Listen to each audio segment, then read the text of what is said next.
recommander ce temps de parole entre les mains du Seigneur. Après, on va nous interpréter de gloire en gloire.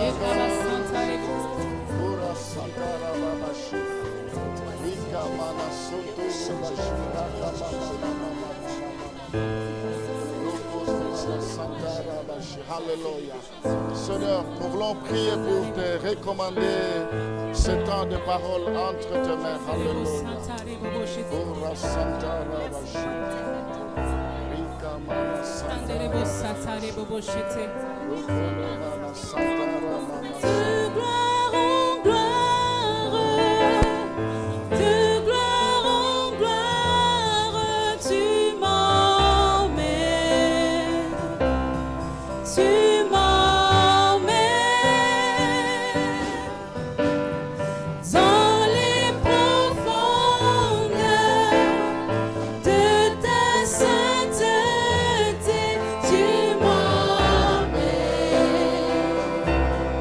Tu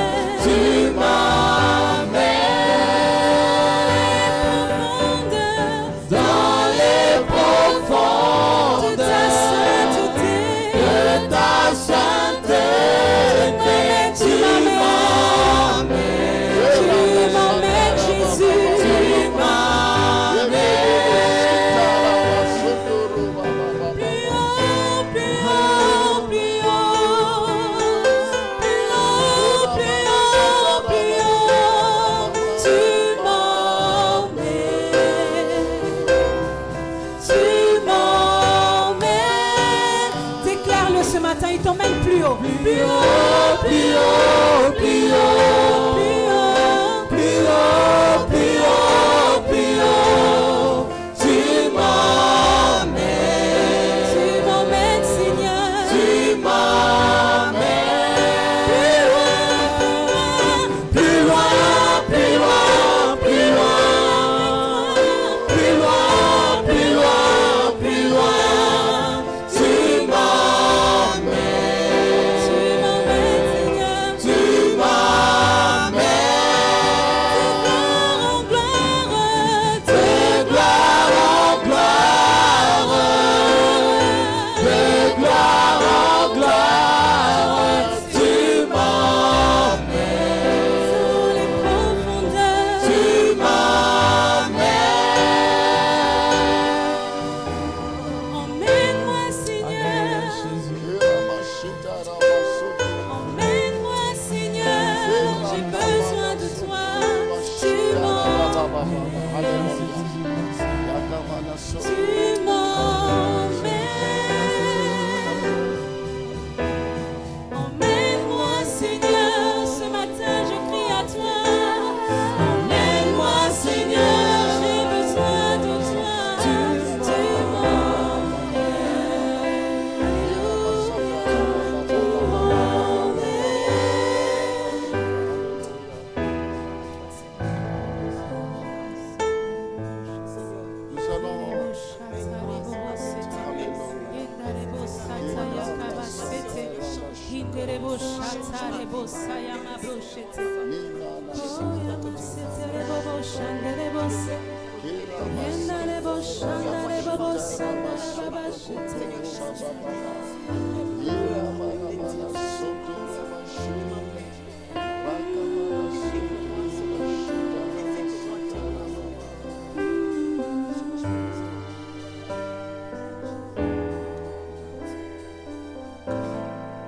Nous allons garder silence devant la présence du Seigneur.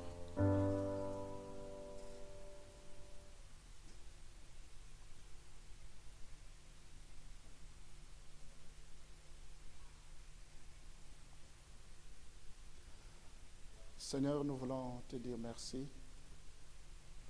Nous voulons te rendre gloire. Nous voulons te bénir. Ce matin, Seigneur, nous sommes reconnaissants.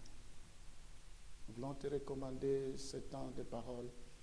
Nous avons besoin que tu nous parles. Il est écrit, l'homme ne vivra pas seulement de pain, mais aussi de toute parole qui sort de ta bouche. Ce matin, nous voulons que tu nous corriges, que tu nous instruises, que tu puisses nous enseigner.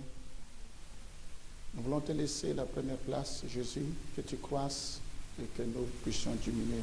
Sois béni à jamais au nom de Jésus. Nous t'avons ainsi prié. Est-ce qu'on peut applaudir très fort pour la gloire du Seigneur? Gloire au Seigneur. Encore une minute, je vais vous demander de vous asseoir, s'il vous plaît. On va lire le premier passage. Après, je vais vous demander de vous asseoir. Nous sommes dans Deutéronome, chapitre 6, les versets 6 à 9. On va lire Deutéronome. Si nous pouvons ouvrir nos Bibles dans le livre de Deutéronome, chapitre 6, les versets 6 à 9. Et ces commandements que je te donne aujourd'hui seront dans ton cœur. Tu les inculqueras à tes enfants et tu en parleras quand tu seras dans ta maison, quand tu iras en voyage, quand tu te coucheras et quand tu te lèveras. Tu les lieras comme un signe sur tes mains et ils seront comme des frontaux entre tes yeux. Tu les écriras sur les poteaux de ta maison et sur tes portes. Amen. Merci. Vous pouvez vous asseoir. Je vais demander au chantre de prendre place. Merci.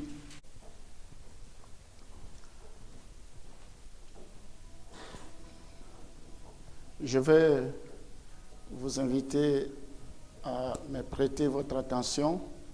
Nous voulons passer au temps de la parole. La prédication de ce matin est intitulée le ministère des parents dans la vie de l'enfant.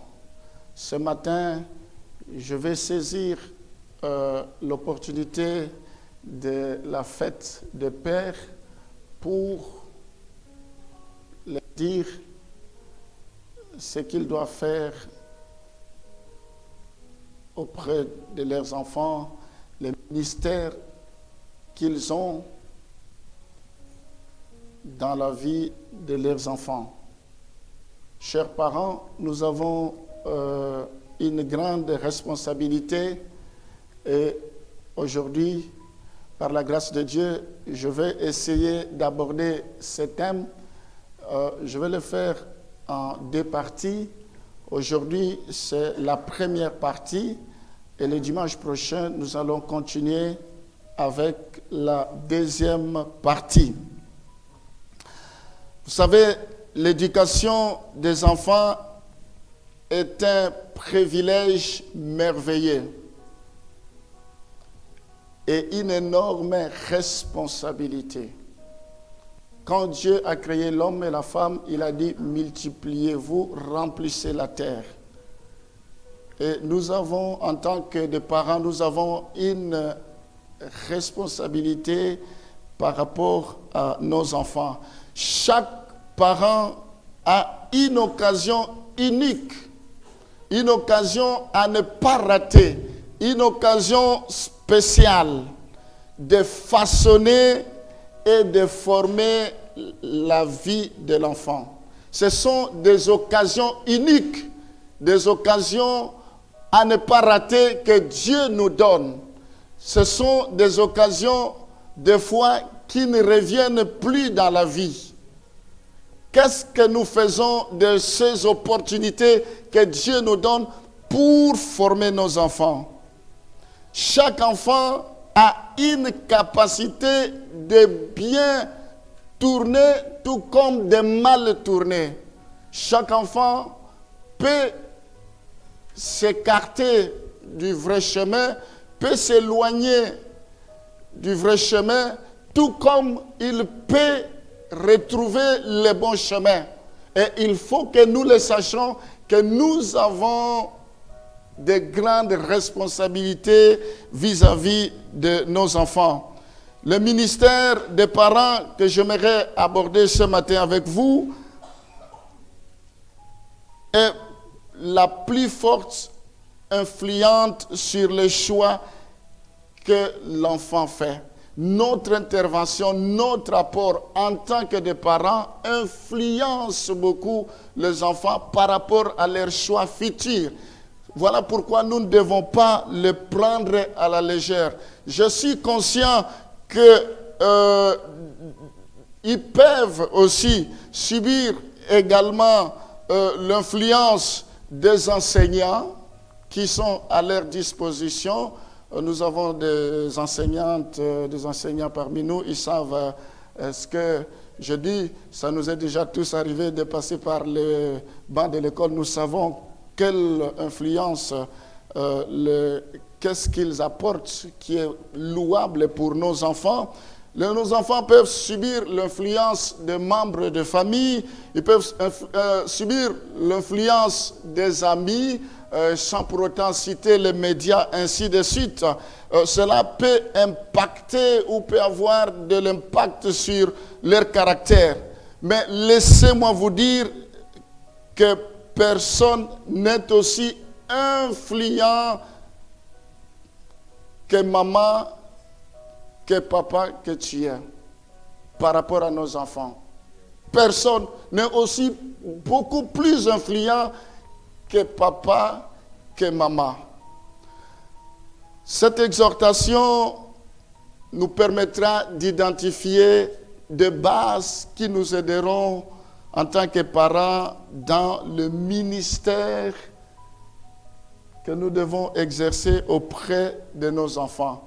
Maintenant, après cette petite introduction, on va entrer dans le vif de notre message. Si on peut remettre le premier passage que nous avons lu. Deutéronome chapitre 6, le verset 6 à 9. Ici, et ces commandements que je te donne aujourd'hui seront dans ton cœur. Dieu s'adresse aux parents. Dieu s'adresse aux responsables. Alors, une fois qu'ils vont serrer la parole de Dieu dans leur cœur, qu'est-ce qu'ils doivent en faire avec cette parole? La Bible dit, tu les inculqueras à tes enfants. Ici, la première chose que j'aimerais partager avec vous, tout parent doit instaurer l'instauration d'un environnement spirituel. Nous allons nous rendre compte ensemble avec vous que Dieu privilège cela. Dieu insiste par rapport à l'environnement spirituel, plus que tout autre aspect de la vie. Et nous verrons, parce que aujourd'hui, ce n'est que la première partie. Par la suite, j'aurai beaucoup d'aspects que je vais développer par rapport à ce thème. Mais aujourd'hui, j'aimerais commencer par le premier domaine. Nous devons instaurer un environnement spirituel. Mais bien aimé, c'est plus que l'héritage que nous pouvons léguer. Parce que chaque parent rêve à laisser un héritage pour ses enfants. C'est une bonne chose. Nous rêvons peut-être à leur laisser des maisons, à leur laisser de l'argent sur les comptes, des comptes bien enflés. Mais bien aimé, tout cela c'est bien. Mais laissez-moi vous dire, la Bible dit, à quoi sert-il à un homme de tout gagner, mais il perd son âme? La Bible dit, cherchez premièrement le royaume des cieux. Le premier et le plus grand héritage que nous pouvons laisser, c'est leur communiquer, c'est leur montrer la voie du Seigneur, c'est leur parler du Seigneur. Ici, la première chose, instauration d'un environnement spirituel. Qu'est-ce que j'entends de cela quand je parle d'instauration d'un environnement spirituel? C'est l'un des principaux ministères d'un parent. Nous voyons au verset 6, si on peut mettre le verset 6, on va aller progressivement. Nous voyons la place de choix que doit occuper la parole de Dieu, le commandement, c'est notre cœur. C'est la place que la parole de Dieu doit occuper. Paul dit dans les épîtres, il dit, nous sommes une lettre écrite. C'est-à-dire, quand quelqu'un nous regarde, il voit, nous sommes une lettre. Nous sommes des ambassadeurs. Nous n'avons même pas besoin d'ouvrir la bouche pour dire quoi que ce soit. Mais quand les gens nous regardent, ça reflète. Les gens se disent, il y a quelque chose qui se passe là. Nous devons écrire la parole de Dieu sur nos cœurs. Si les parents que nous sommes, nous n'avons pas écrit la parole de Dieu sur nos cœurs, il nous sera difficile de les écrire sur le cœur des enfants. C'est ce que la Bible nous dit au verset suivant. Donc, nous pouvons lire, on va ouvrir une parenthèse. Allons dans Jérémie chapitre 31, le verset 33. Et puis on va revenir sur notre texte de base, s'il vous plaît. Allons-y dans Jérémie 31, le verset 33. Mais voici l'alliance que je ferai avec la maison d'Israël. Ici, la Bible parle des Juifs. Et dans le Nouveau Testament, ça nous concerne les chrétiens. Mais voici l'alliance que je ferai avec la maison d'Israël. Après ce jour-là, dit l'Éternel, je mettrai ma loi au-dedans d'eux. Je l'écrirai dans leur cœur. Et je serai leur Dieu et ils seront mon peuple. Amen. Revenons dans Deutéronome. Dieu veut que nous puissions garder que nous puissions garder sa parole sur notre cœur. Mais bien aimé, c'est bien que nous ayons possédé des Bibles. Déjà, avec la technologie aujourd'hui, nos portables, on a des Bibles et tout ça. Mais il y aura un temps où la parole de Dieu deviendra rare. La Bible dit dans les derniers temps, il y aura des temps difficiles où les gens seront à la recherche, les gens auront faim, auront soif de la parole de Dieu. Mais nous devons les écrire sur notre cœur. À telle enceinte que même si on nous arrête, on a arrêté les apôtres pour dire nous vous interdisons dorénavant, vous ne pouvez plus prêcher. Les apôtres ils ont dit vaut mieux craindre Dieu qui détruit le corps et l'âme que de craindre les hommes. Ils avaient la parole de Dieu avec eux. On peut les arrêter, mais ils ont la parole avec eux. Ils les ont emmagasinés, que l'occasion soit favorable ou pas. Ils prêchaient l'évangile. Nous devons savourer la parole de Dieu. Nous devons aimer la parole de Dieu. Alors revenons dans nos moutons. La seule façon de maintenir le dialogue quotidien décrit selon Deutéronome 6.6, la seule façon de maintenir le dialogue quotidien est d'avoir le commandement de Dieu au centre de notre vie. Il faut que la parole, le commandement de Dieu soit au centre de notre vie. Mais bien aimés, c'est ce que Dieu attend de nous, que nous puissions les inculquer dans nos enfants. Au verset 7, qu'est-ce que la Bible nous dit? Le verset 7, « Et tu les inculqueras à tes enfants. » Chaque papa, chaque maman a la responsabilité de montrer à ses enfants le chemin de Dieu. Nous devons leur inculquer. La Bible dit on doit graver la parole de Dieu. Nous devons graver sur le cœur de nos enfants, en commençant d'abord par les graver sur nos propres corps, nos propres cœurs plutôt en tant que parents. Ensuite, nous devons les faire sur le cœur de nos enfants. Comment cela doit se passer? La Bible dit que le commandement devrait être communiqué 4 fois. Dans ce passage, il y a 4 fois, ça c'est énuméré 4 fois de quelle manière plutôt nous devons communiquer. La première chose, tu les inculqueras à tes enfants. Tu en parleras quand tu seras dans ta maison. Ça c'est la première chose, quand tu seras dans ta maison. C'est vrai, il y a beaucoup de sujets qu'on peut mettre à table dans des temps de convivialité, quand nous sommes à table, beaucoup de choses qu'on peut aborder avec nos enfants, mais aussi nous devons aborder la dimension de la parole de Dieu. Nous devons aborder cela, c'est hyper important. Il est réservé aux hommes de mourir une seule fois, après vient le jugement. Nos enfants doivent connaître le Seigneur. Nos enfants doivent connaître le chemin de Dieu. Alors, la deuxième dimension, la deuxième chose, tu iras. Donc, et tu en parleras quand tu seras dans ta maison. La deuxième chose, quand tu iras en voyage. Quand tu iras en voyage, tu reviens, tu dois rappeler la répétition est la mère de la science. Tu dois instruire les enfants selon la parole de Dieu. La troisième chose, quand tu te coucheras, avant d'aller dormir, il faut réunir les enfants, prier pour eux, parler de la parole de Dieu.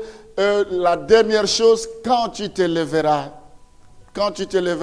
il faut que tu consacres un temps pour parler du Seigneur aux enfants. Ce n'est pas une messe facile. Souvent, nous, les parents, nous passons à côté des choses. Nous sommes toujours les premiers pour condamner les enfants. Nous sommes toujours les premiers pour saisir des erreurs des enfants, pour taper dessus. Mais nous n'avons jamais assumé nos responsabilités. Qu'est-ce que nous faisons pour que nos enfants puissent rencontrer le Seigneur, pour que nos enfants puissent donner leur vie au Seigneur? Qu'est-ce que le verset 8 nous dit de Deutéronome chapitre 6? Nous voyons au verset 8, tu les lieras comme un signe sur tes mains et ils seront comme des frontaux entre tes yeux. Nous voyons la méthode utilisée pour les attacher à la main. Tu les lieras comme un signe sur tes mains et ils seront comme le frontaux entre tes yeux. Ici, nous voyons qu'il devait être fixé au front. Il devrait être vu aux yeux de tout le monde. Et c'est ce que le verset 9 dit en complétant. Le verset 9, tu les écriras sur les poteaux de la maison et sur les portes. Alors quand je méditais sur cette parole, je me disais, mais ce n'est pas possible. Donc dans nos maisons, quand on doit entrer, on doit voir les écriptos, on doit voir Seigneur, Jésus-Christ le Seigneur, on doit voir ceci, on doit voir cela. Donc en gros, qu'est-ce que la Bible veut? Dieu veut que ses commandements soient visibles. Visibles et continuellement discutés dans des familles, discuter au milieu des enfants de Dieu, discuter entre parents et enfants. Ces commandements doivent être gravés sur les enfants par la répétition et la discussion de tous les jours. Amen. Je ne veux pas savoir combien de parents arrivent à le faire, en commençant par moi-même.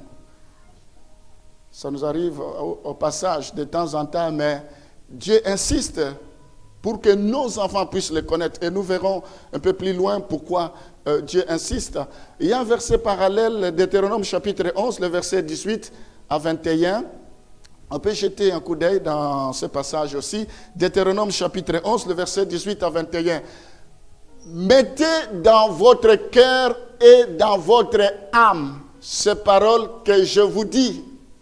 Vous les lierez comme un signe sur vos mains et elles seront comme des frontaux entre vos yeux. C'est jusqu'au verset 21.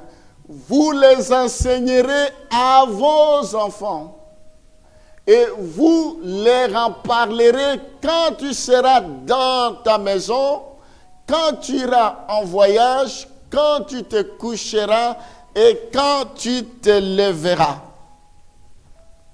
Tu les écriras sur le poteau de ta maison et sur tes portes.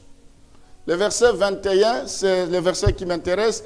Et alors vos jours et les jours de vos enfants dans le pays que l'Éternel a juré à vos pères de leur donner seront aussi nombreux que les jours des cieux le seront au-dessus de la terre. Ici, j'aimerais vous dire la raison pour laquelle les parents devraient pratiquer ces enseignements.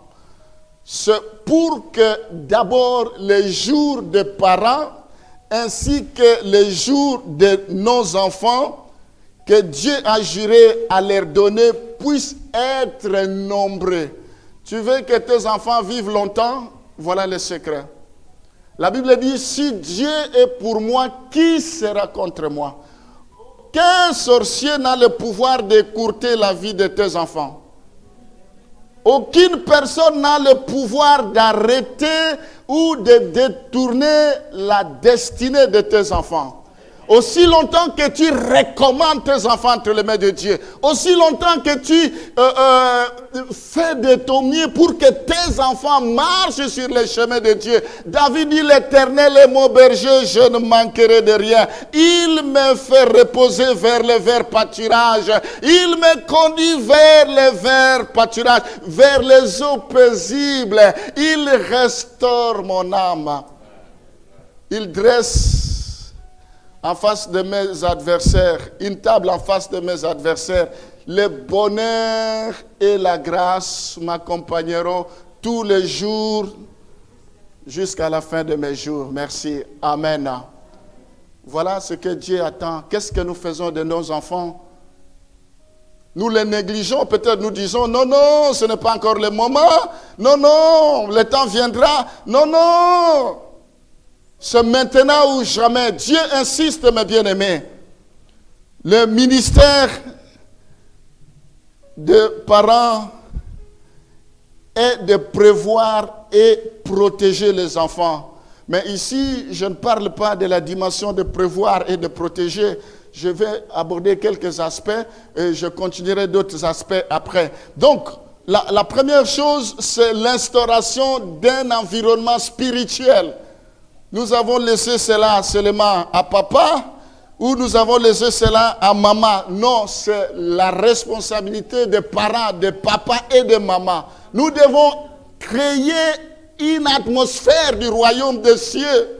Nos maisons doivent être consacrées au Seigneur. Nos enfants doivent suivre le Seigneur parce que nous avons goûté. Nous avons vu que c'est bien, c'est comme du miel. Nous avons trouvé qu'en dehors de Jésus, il n'y a pas de vie. Pourquoi ne pourrons-nous pas aussi amener nos enfants sur ce chemin? Alors ça, c'est la première chose. La deuxième chose, nous allons lire dans Genèse chapitre 20, le verset 2. La deuxième chose, la première chose, c'est l'instauration d'un environnement spirituel pour nos enfants. Nous devons l'instaurer dès à présent. Ensuite, la deuxième chose, c'est dans Genèse chapitre 20, le verset 2. Abraham disait de Sarah, sa femme, c'est ma sœur.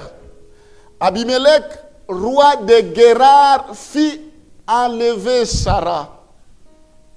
La deuxième chose, c'est fournir un exemple de piété.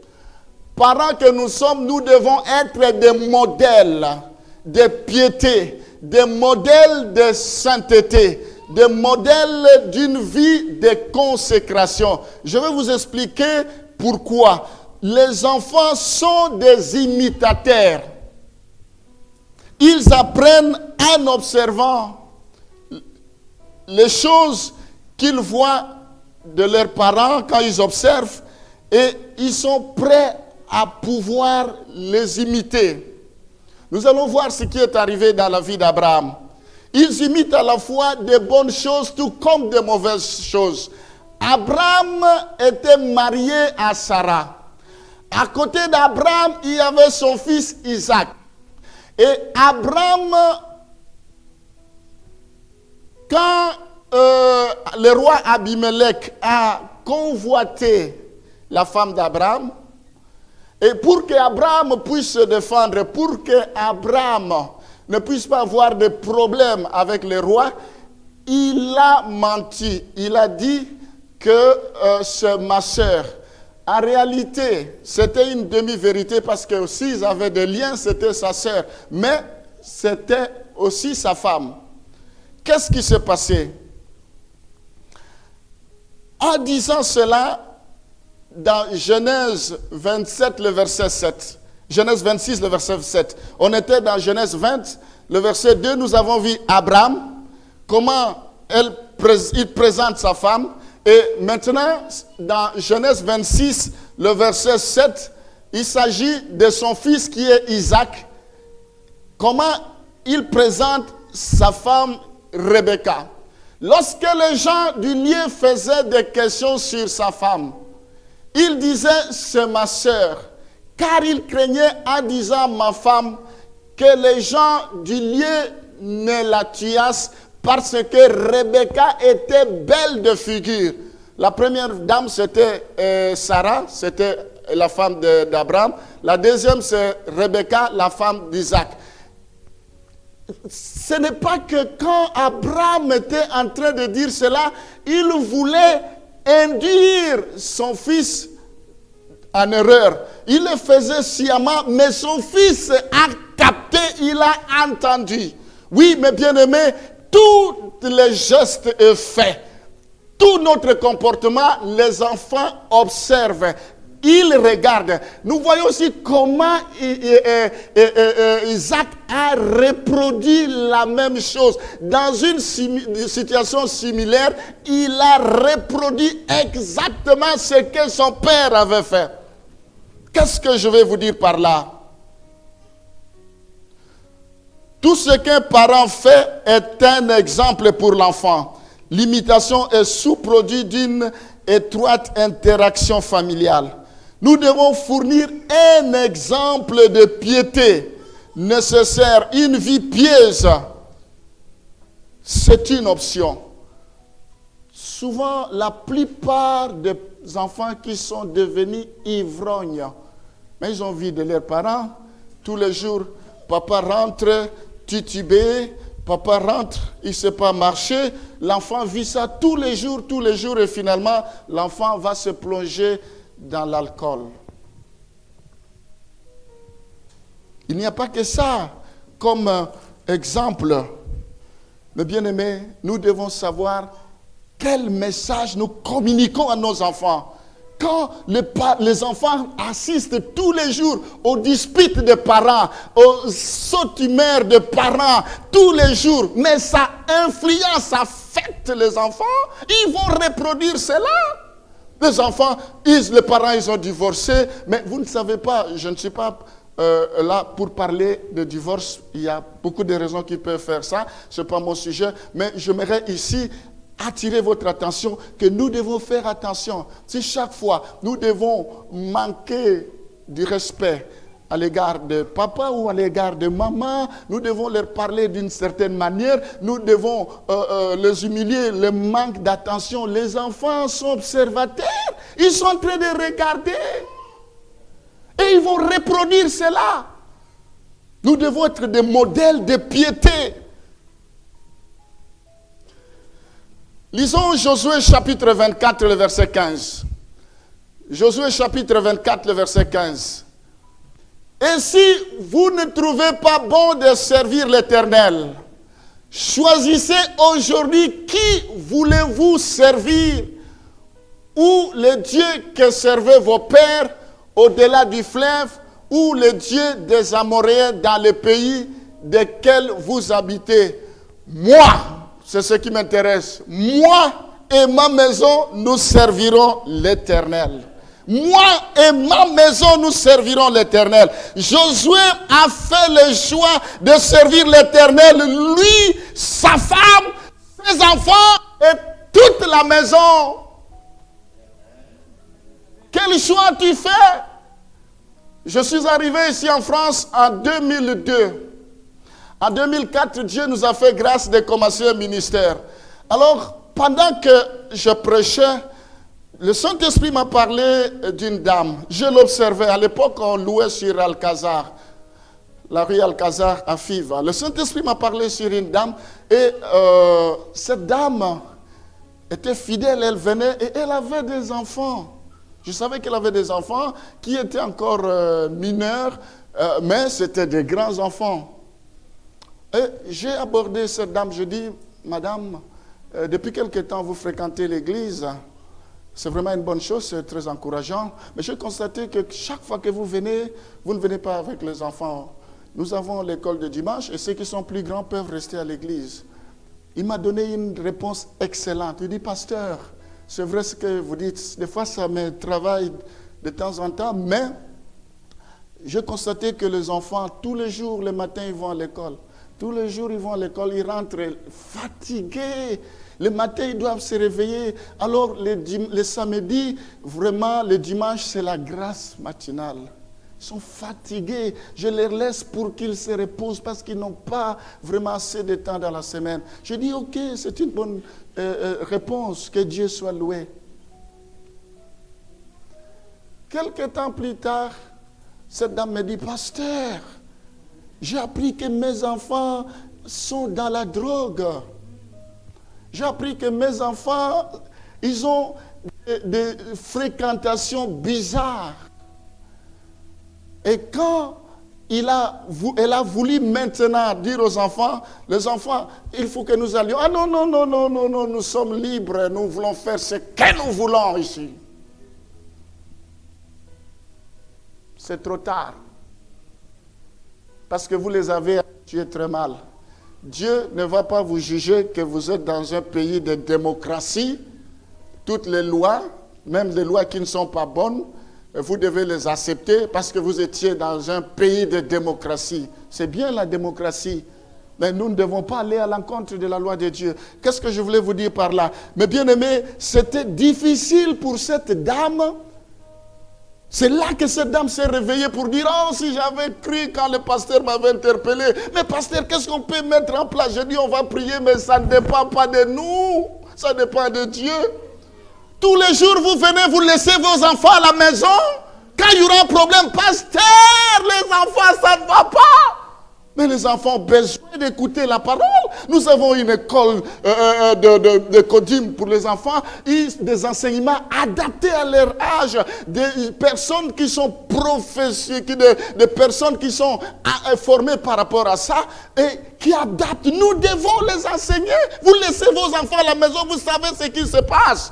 Les gens sont toujours devant l'Internet, devant tout ça. Vous ne savez pas qu'est-ce qu'ils regardent. Ils peuvent regarder tout et n'importe quoi. Des pornographies, tout ça. On ne va pas caricaturer. Je ne dis pas que c'est un mauvais outil. Je ne dis pas que tout ce qu'ils regardent c'est mauvais. Mais nous devons anticiper. Il faut que nous puissions leur montrer le chemin de Dieu. Vous avez des enfants, où sont-ils? Dieu vous rendra compte de comment vous gérez des enfants. Nous ne sommes que des intendants. Nous aurons des comptes à rendre de nos enfants.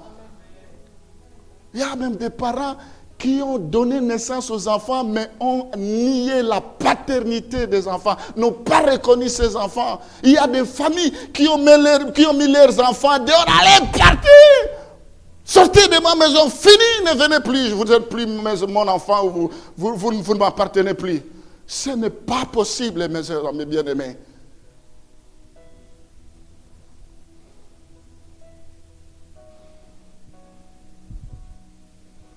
Alléluia. Quand les parents sont démissionnaires, jamais il y a la réunion des parents. On appelle, les enfants sont abandonnés d'eux-mêmes. Jamais papa est déjà parti, jamais maman est déjà partie. Vous voulez que ces enfants deviennent quoi? L'école commence à 8h, tous les jours vous les amenez en retard. Mais ils sont en train de voir, il y a même des enfants qui nous accusent. On dit que la vérité sort de la bouche des enfants. Les enseignants vont demander, mais qu'est-ce qui se passe? Tu arrives toujours à... Oh, moi je suis toujours près, c'est maman qui tourne. Elle va dans la salle de bain, elle va faire ceci. C'est toujours maman, c'est toujours papa. Vous savez combien de fois ils nous accusent là-bas?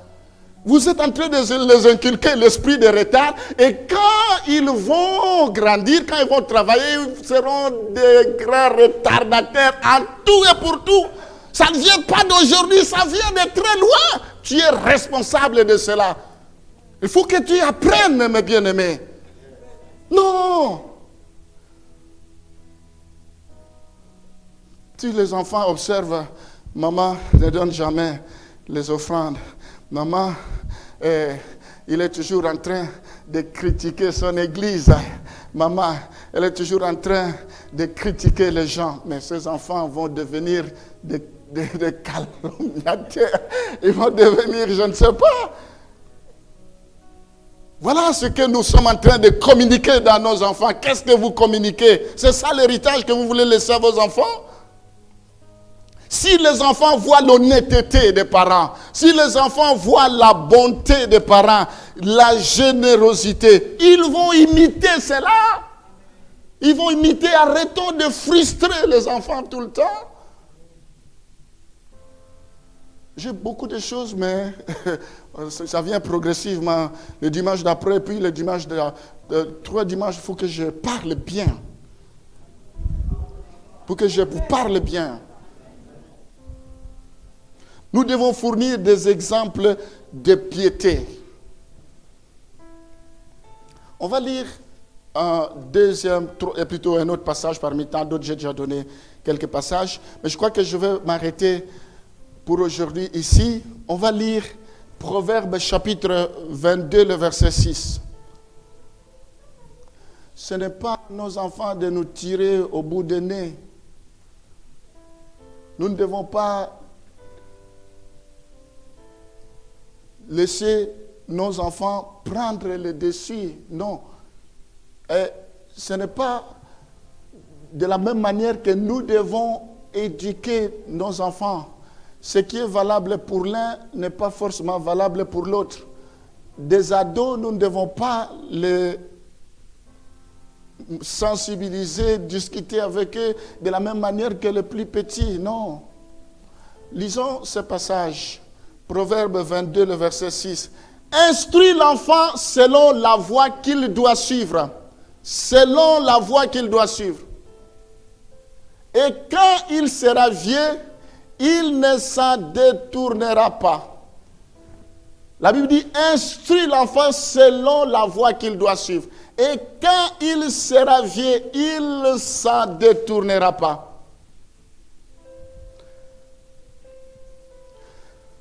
Tout comme un jeune arbre a besoin de soutien pour s'assurer qu'il ne sera pas déraciné. De même qu'un enfant a besoin pour s'assurer une croissance saine. Chez nous, même ici, je vois souvent quand des techniciens de l'espace, de fleuristes, toutes ces personnes, quand ils plantent des arbres et tout ça, des fois, ils l'encerclent, ils vont l'attacher pour que ça soit bien droit, que ça ne puisse pas pencher, ainsi de suite. Il y a un travail à faire. La formation qui est appliquée à un jeune enfant aide à s'assurer que les habitudes développées vont toute la vie. Ce que nous sommes en train de s'aimer dans leur vie, c'est pour toute la vie. Un enfant doit être formé selon ce verset. Instruis l'enfant selon la voie qu'il doit suivre. Un enfant doit être formé par rapport à la voie qu'il doit suivre. Vous savez,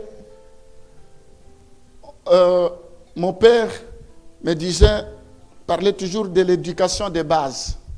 Il dit, mes enfants, si vous ratez l'éducation de base, ce n'est pas à l'université que vous allez apprendre ça. La plupart de vous avons fait l'université. On ne va pas vous apprendre les notions de la politesse. Non, non, non, non. Sauf si vous voulez me prouver le contraire. Au contraire, quand j'étudiais, des fois, j'étais choqué de comment certains enfants avaient l'audace de répondre au professeur. Il dit, c'est parce que tu as pris une clèpe, tu as fumé une clèpe. Parfois, il lui crache au visage. Il lui dit, mais tu es une folle. Moi, j'étais scandalisé parce que je me disais où je suis. Parce qu'ils ont raté l'éducation de base. Si nous ne savons pas apprendre nos enfants comment dire bonjour, que la politesse, quand l'adulte parle, il faut écouter. Si nous ne les apprenons pas, ils ne vont pas l'apprendre dans la rue, ils ne vont pas l'apprendre. Mais nous avons raté quelque chose. Regarde nos enfants. Ils se précipitent l'endroit, un adulte est là ou dans le métro, c'est marqué, des fois je suis scandalisé, c'est marqué personne âgée. Mais quand un enfant s'assoit là, et une personne âgée vient, mais il fait comme si de rien n'était. Moi, ça me choque.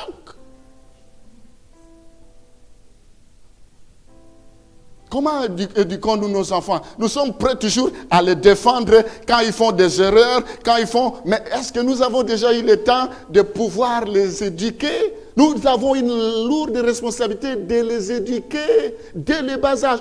Instruis l'enfant selon la voie qu'il doit suivre. Si vous ne le faites pas, qui le fera? L'Église fait son travail, l'école fait son travail, mais chacun doit faire son travail pour que les choses s'harmonisent, pour que les choses aillent de l'avant. Nous sommes des missionnaires, nous voulons que d'autres personnes puissent prendre la responsabilité que nous-mêmes, nous ne voulons pas le faire. Comment nous enseignons nos enfants? Ici, nous voyons les résultats promis de la formation. Instruis l'enfant selon la voie qu'il doit suivre. Les résultats, quand il sera vieux, il ne s'en détournera pas. C'est ça le résultat. Si tu l'as enseigné qu'il faut se battre, il faut travailler, il faut avoir des ambitions, il faut toujours oser dans la vie. Ils vont se souvenir de cela et ils vont te suivre. Mais bien aimés, lisons d'abord Luc chapitre 2. Et c'est mon dernier verset parce que j'ai des choses à dire par rapport à ce verset. Nous voyons dans ce passage, avant que nous le lisons, il s'agit de Jésus-Christ. Jésus-Christ a passé aussi par l'étape de l'enfance. Il fut enfant. L'enfant grandit dans de nombreux domaines de la vie. La formation doit être abordée, le développement, je voulais dire, la formation doit aborder le développement global de l'enfant. Le développement global. On doit voir tous les aspects. Voyons comment ça s'est passé dans la vie de Jésus. Et Jésus croissait en sagesse, en stature et en grâce, devant Dieu et devant les hommes. Ici, j'aimerais voir avec vous 4 domaines dans la vie de Jésus. 4 domaines de la croissance de Jésus. Le premier domaine, la croissance en sagesse. Ici, il s'agit de l'intelligence, l'aptitude à lire, à écrire. Nous ne voulons pas accompagner nos enfants dans les devoirs. Ce n'est pas parce que nous n'avons pas étudié que nous ne voulons pas que nos enfants puissent aller plus loin que nous. Alors à ce moment-là, nous sommes de mauvais parents. Nous devons tout faire. Si nous ne sommes pas en mesure de le faire pour X ou Y raison, il y a des associations, l'aide au devoir, l'aide, je ne sais pas, comment on appelle ça. Donc bref, ça ne nous a jamais préoccupés de voir les devoirs des enfants. Ils sont abandonnés d'eux-mêmes. Et demain, nous serons surpris si les enfants n'ont pas reçu. Quel effort nous faisons, quel temps nous donnons pour les devoirs des enfants. Jésus croissait en sagesse. Est-ce que nous voulons que nos enfants croissent en sagesse? Nous voulons les mettre seulement dans des écoles où l'éducation, parce que toutes les écoles ne sont pas pareilles, bien sûr on le fait selon les moyens. Si nous avons les moyens, rêvons grand pour nos enfants. Nous devons les mettre dans de bonnes écoles. Nous ne faisons pas des enfants pour les allocations, pour être toujours assistés. Oui, mais après nous ne voulons pas nous occuper d'eux. Ah, moi je vais devenir une femme seule parce que tu as des enfants, tu veux divorcer, devenir une femme seule pour avoir des allocations. C'est quoi, c'est quelle mentalité ça? Parce qu'on a dit, une femme seule, il aura beaucoup d'argent, mais il faut cotiser aussi, vous pensez à la retraite ou pas? Jésus croissait en intelligence. Nous devons créer un environnement tel qu'il faut encourager, accompagner. Combien de fois as-tu déjà vu le proviseur de ton enfant pour discuter, pour savoir un peu quels sont les points forts, les points à améliorer par rapport à tes enfants? Toujours, non, son père va partir. Et le papa dit, moi je suis trop pris, vous allez vous disputer et ça va s'arrêter là. Tous les ans, les enfants toujours, ils passent à peine. Et nous, ce sont nos enfants. Mais quel avenir vous donnez à ces enfants-là?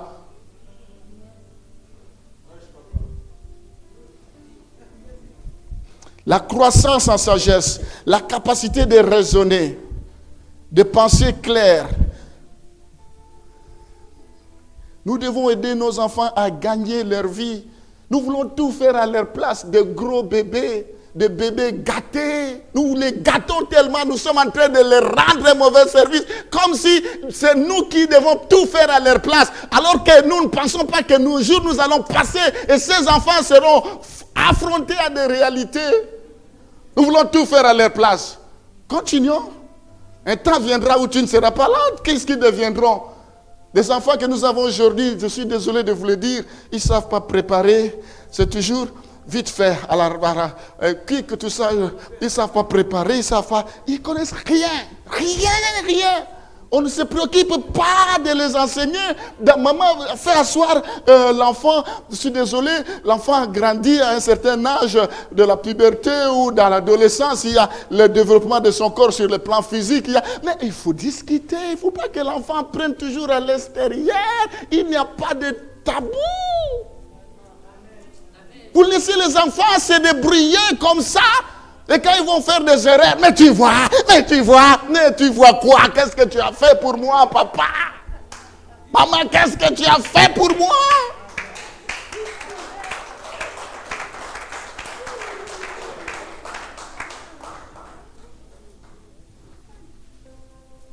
Il faut que nous soyons des fois en mesure de sacrifier Le travail, parce que bon, le travail c'est une bonne chose. Je ne vous dis pas qu'il faut, il faut aussi penser à la famille. Nos enfants sont des élites de demain. Je le dirai le dimanche d'après, comment il faut prier pour les enfants, comment il faut... Alors, je vais aller rapidement parce que dans quelques minutes, je vais arrêter. Alors, Jésus croissait en sagesse. La deuxième chose, Jésus croissait en stature. Stature ici, il s'agit du corps. Savoir comment l'hygiène du corps, la propreté. Il y a des enfants, quand tu les approches, c'est sans mauvais. Savoir bien les habiller, les parfumer, les apprendre à se laver. Mais il y a des choses terre à terre, mes bien-aimés. Est-ce que je dois vous dire toutes ces choses? Même moi-même, j'ai honte de commencer à vous dire toutes ces choses. Mais quand tu vois les enfants, papa, il est très bien habillé, élégant, bien coiffé, mais les enfants, les cheveux partout, comme des antennes, on ne comprend plus rien. Hein? Les enfants, quand ils viennent, tu vois là-bas avec donc il a pleuré, tu vois là-bas, le nez, ça se coule, tout ça, c'est normal. La maman, pour lui, ça ne lui dit rien. Il vient toujours avec l'enfant, mais quand tu regardes l'enfant, on se dit, mais est-ce que cet enfant, c'est de la maltraitance? Est-ce qu'elle est prise? Ou c'est quoi? C'est quoi? On n'a même pas besoin de la porter à la main parce que, oh là là là là là là là.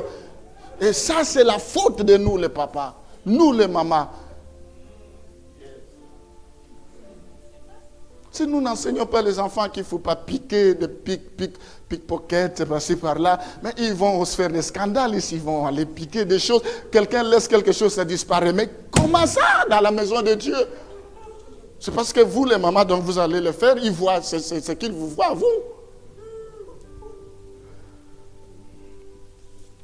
Jésus grandissait la croissance en grâce avec Dieu, c'est-à-dire la vie de l'esprit, savoir prier. Nos enfants ne savent pas prier parce que nous-mêmes, nous ne savons pas prier, nous sommes timides. On dit prions. On dit, bon, je vais demander à 4 personnes de lever la voix. Silence. On sait que c'est seulement telle personne, telle personne, telle personne. Mais toi, quand est-ce que tu vas prier? Si tu n'arrives pas à prier, tes enfants ne prieront jamais. Parce que toi-même, tu ne sais pas prier. Jésus grandissait à grâce. Donc, la dimension spirituelle, la dimension de l'esprit. Nous devons les aider, à les amener à prier. Relation personnelle avec Jésus pour ceux qui ont un certain âge. La plénitude du Saint-Esprit. Enfin, il croissait à grâce. Donc, devant Dieu et devant les hommes. Croissance en grâce avec l'homme. Donc, il s'agit du social. Nous devons apprendre nos enfants à se soucier des autres. L'amour du prochain. Nos enfants ne connaissent rien, ne savent rien de l'amour du prochain. C'est l'individualisme.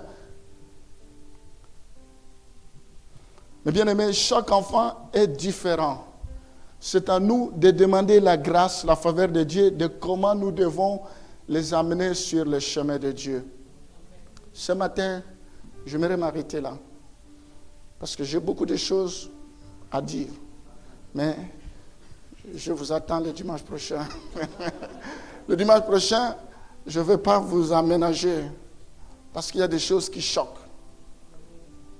Parce qu'il y a des choses que je n'arrive plus à comprendre. Mais c'est pour notre bien.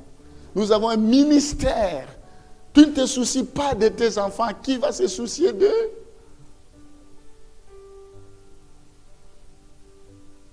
Les Africains attendent seulement quand sa fille va se marier, il va demander la dot. C'est ma fille, c'est mon enfant, la dot. Mais l'éducation, complètement absent. Il attend toujours ce jour-là. Si c'est moi qui lui ai mis au monde, qu'est-ce que vous avez fait pour lui?